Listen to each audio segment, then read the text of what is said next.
बिस्मिल्लाहिर्रहमानिर्रहीम। Dear students, इस lecture के अंदर हम पढ़ेंगे कि आरएलसी सीरीज सर्किट के अंदर जब एसी करंट जाता है तो वो बिहेव कैसे करता है या उसकी जो करेक्टरिस्टिक्स हैं वो क्या है।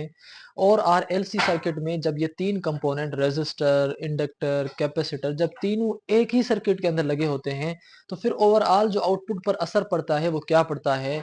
और जाहिर सी बात है, यहाँ पर अब दो किस्म के कंपोनेंट अलग अलग प्रॉपर्टीज रखते हैं, इंडक्टर भी और कैपेसिटर भी। अब सेम करंट है जो इंडक्टर में से पास होगा, क्या वो उसको आगे जाने देगा या नहीं, क्या वो कैपेसिटर तक करंट वो पहुंच पाएगा या नहीं, या अगर पहुंच पाएगा तो कौन सी कंडीशंस में। ये सब चीजें हम इस वीडियो के अंदर जो है डिस्क्राइब करने वाले हैं। अगर आपने हमारा वो वीडियो देखा है जिसमें हमने पढ़ा था आरसी सीरीज सर्किट के अंदर वो कैसे बिहेव करते हैं, तो उसके बाद आपके को किसी भी इस किस्म के लेक्चर में मसला नहीं होगा, क्योंकि उस लेक्चर को हमने थोड़ा लेंदी बनाया था मगर सारी बेसिक चीजें जो है वहां पर हमने कवर कर ली थी।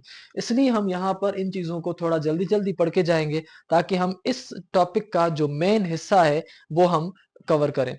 अब सबसे पहले हमारे पास यहाँ पर यह है कि जो आरएलसी सीरीज सर्किट होता है वो तब बनता है जब एक रेजिस्टर को, इंडक्टर को और कैपेसिटर को कनेक्ट किया जाता है सीरीज में ऐसी सोर्स के साथ। तो इस किस्म के सर्किट को हम आरएलसी सीरीज सर्किट कहते हैं।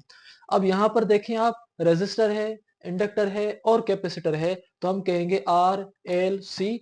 चूंकि ये सीरीज में कनेक्टेड है इसी वजह से हमने इसका कहा आर एल सी सीरीज, और ये एक सर्किट है तो इसलिए हमने कहा R L C series circuit.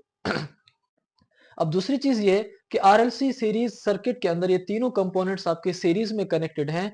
जब भी कोई चीजें सीरीज में कनेक्टेड हों तो भले 100 चीजें सीरीज में कनेक्टेड हों, भले कितनी भी हों, वहां पर जो करंट होगा वो सब में सेम जाएगा। यानी करंट का जो फ्लो होगा वो सेम पाथ की वजह से सब में सेम जाएगा।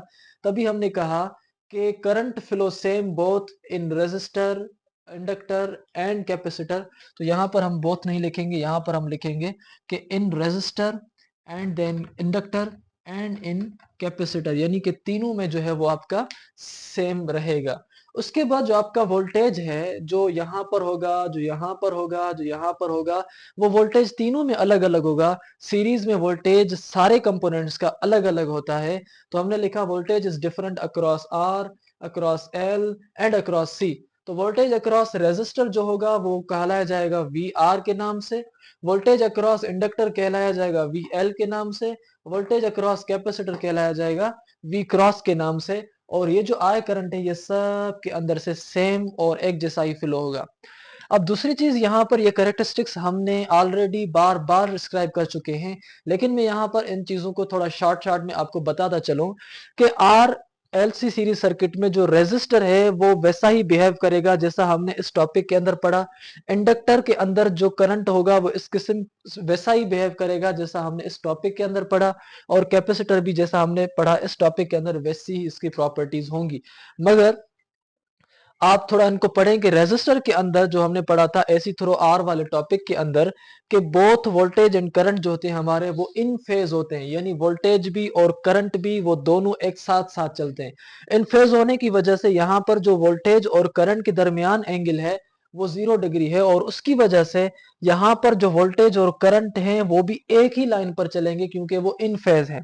दूसरी चीज यहाँ पर है कि जो अब एसी थ्रो जब इंडक्टर के में से जाएगा तो उस टाइम जो वोल्टेज और करंट होंगे वो आउट ऑफ फेज होंगे। अब ये आउट ऑफ फेज कितने होंगे? आउट ऑफ फेज का मतलब है 30 डिग्री का डिफरेंस हो तो भी आउट ऑफ फेज, 20 डिग्री का आउट डिफरेंस हो तो भी आउट ऑफ फेज।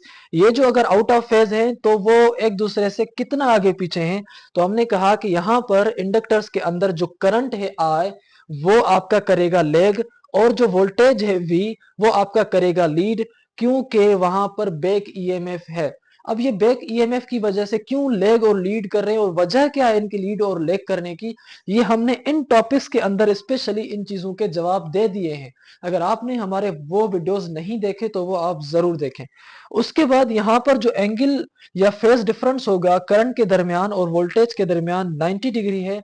अब ये 90 क्यों है, ये भी चीजें हमने ऑलरेडी डिस्क्राइब की हुई है। अब वोल्टेज और करंट के दरमियान जो है डिफरेंस 90 है, तो वोल्टेज इंडक्टर का आप वर्टिकल लाइन पर लगाएंगे और उसका एरो अपवर्ड लगाया, और करंट आपका हॉरिजॉन्टल पर, उनके दरमियान 90 डिग्री है। इंडक्टर में से जब करंट गुजरेगा तो उस टाइम भी वोल्टेज और करंट होंगे आपस में आउट ऑफ फेज। अब ये आउट ऑफ फेज होने का मतलब ये है कि कैपेसिटर के अंदर जो करंट है वो पीछे होगा, यानी वो लैग करेगा। और सॉरी, कैपेसिटर के अंदर जो करंट होता है आपका वो लीड करता है, और जो आपका वोल्टेज होता है हमारा कैपेसिटर के अंदर वो करता है लेग। अब ये करंट और वोल्टेज एक दूसरे से आगे और पीछे, यानी एक आगे जा रहा है लीड कर रहा है और दूसरा लेग यानी पीछे जा रहा है, तो इनके दरमियान जो एंगल का डिफरेंस है वो कितना है, वो 90 डिग्री है, यानी phi is equal to 90 degree.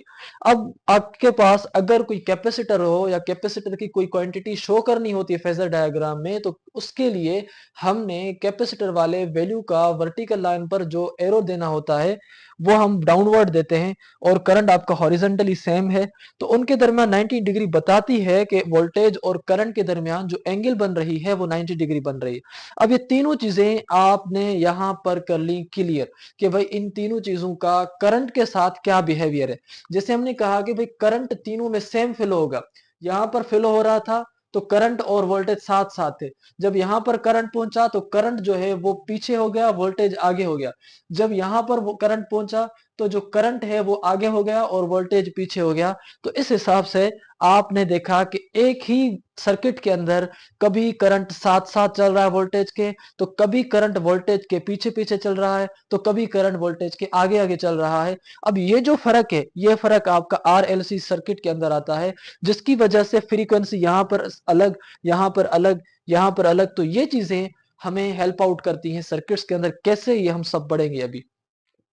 अब दूसरी चीज ये है कि जब आपका करंट पास होता है इस रेजिस्टर में से, तो इस रेजिस्टर के अक्रॉस या इस रेजिस्टर की रेजिस्टेंस की वजह से इसके अक्रॉस जो रेजिस्टेंस हुई उसको हमने कहा वी आर। जब कैपेसिटर इसमें से जब आपका करंट पास हुआ तो इस इंडक्टर की इंडक्टिव रिएक्टेंस की वजह से, यानी एक्सएल की वजह से, इसके अराउंड जो वोल्टेज अपीयर हुआ उसको हमने नाम दिया वी एल। और जब करंट आपका पास हुआ इस कैपेसिटर में, तो कैपेसिटर की कैपेसिटिव रिएक्टेंस की वजह से इसके अराउंड जो या इसके अक्रॉस जो वोल्टेज अपीयर हुआ उसको हम नाम दिया वीसी। अब ये जो सारे वोल्टेजेस हैं, अब ये जो सारी रिएक्टेंसेस हैं, ये जो सारे रेजिस्टेंसेस हैं, इनको हमने करना है ऐड, या इनको हमने मिलाना है, या इनका हमने लेना है टोटल। अब ये टोटल हम कब लेते हैं? अब ये टोटल जो होता है वो डिपेंड करता है हमारा, हमने कहा कि जो एक्स टी होगी वो शो करेगी टोटल रिएक्टेंस और टोटल वोल्टेज जो है या टोटल रिएक्टेंस जो है वो दोनों डिपेंड करेंगी फ्रीक्वेंसी ऑफ एसी सिग्नल पर। अगर फ्रीक्वेंसी ऑफ एसी सिग्नल ज्यादा है तो क्या टोटल रिएक्टेंस होगी, अगर फ्रीक्वेंसी ऑफ एसी सिग्नल कम है तो क्या उसकी जो टोटल है वो रेजिस्टेंस होगी या टोटल वोल्टेज होगी। ये चीजें अब हम पढ़ेंगे यहां पर इस लेक्चर के अंदर।